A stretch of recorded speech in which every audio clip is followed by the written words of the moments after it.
Today I am showing you how to make 4 different types of pear tart.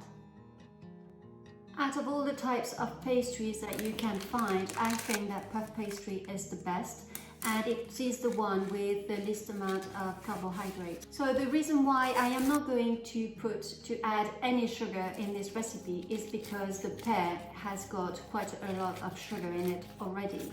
So there is no need to add anything else. What you want to do is take the mold and put it on top of the pastry and press on it really hard so it will kind of cut it to the size of the mold. Leave the mold like this and do it with the rest. Just want to get rid of the excess pastry with your hand slowly and gently.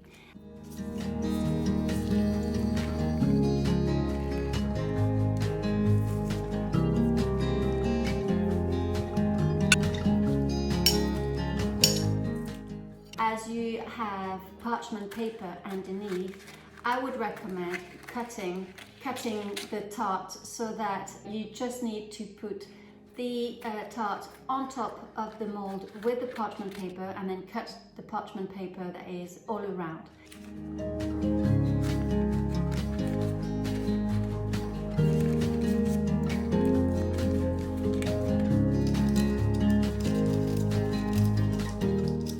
Don't forget, in the description of the video, I am leaving everything there is to know about the carb content of this recipe, so you just need to look below in the description. I buy a puff pastry in bulk and buy maybe 4 or 5, and I put them in the freezer so that I always have some in my freezer. And before you decide to cook something, you just need to take it out maybe half an hour before so that it's kind of defrost and it's ready to use when you are ready to cook. With your fork, make little holes in the pastry so that it breathes and that the air just is not going to make the pastry like puff, it's going to keep it kind of flat. Then you will put the pears. Cut the pears in thin slices. Don't make really thick ones because it's not going to be really nice. I tried before to cut the pears in little squares and then I would put it on the pastry, but it was not good because it was crumbly and it was just really not easy to eat after that, especially as the pastry on the little molds is quite flat. It's not going up on the side.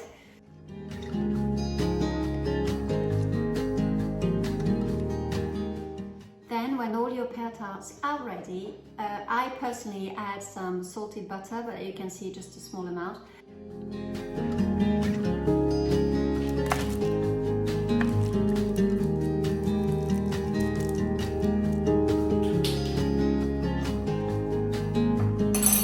So you can have it natural, you can have it with vanilla, you could also have it with... You could also make them with toasted walnuts. Crush some fresh walnuts in a pestle and mortar in little bits, like this, not too small, and then add a teaspoon of coconut in a saucepan. Toast them until done, and then add them to the pear tart. Another idea would be to add some shavings of dark chocolate. If you want to melt it, you should put it in the oven few seconds and then it will melt and it will be lovely. Now if you are serving them for your friends or for yourselves and you are not eating them straight away, do not put them in the fridge because then remember there is some butter with it and it just will become too cold. Well, thank you so much for watching. Bye my friend, I will see you in the next video. Now, for those of you who have diabetes, I don't know if you checked my previous video, but in there I was telling you my second son was actually diagnosed with diabetes type 1. So now I have 2 boys with diabetes, so it's quite tough, but they're doing really well. But I bought for my little one the same instrument that my oldest one have, which is a Gentil. This is a Lancet device to check your blood sugar. I am extremely happy about this. I mean, obviously I am promoting it because I think this is really, really worth it, and it will save your children or yourself a lot of pain in your fingers, because after a while, you know, they have like craters, and also it hurts. And for my little one who's just been diagnosed, the worst for him was to prick his fingers. So this is really good, and it will not hurt you. I promise. I have tried it many times, and this is good.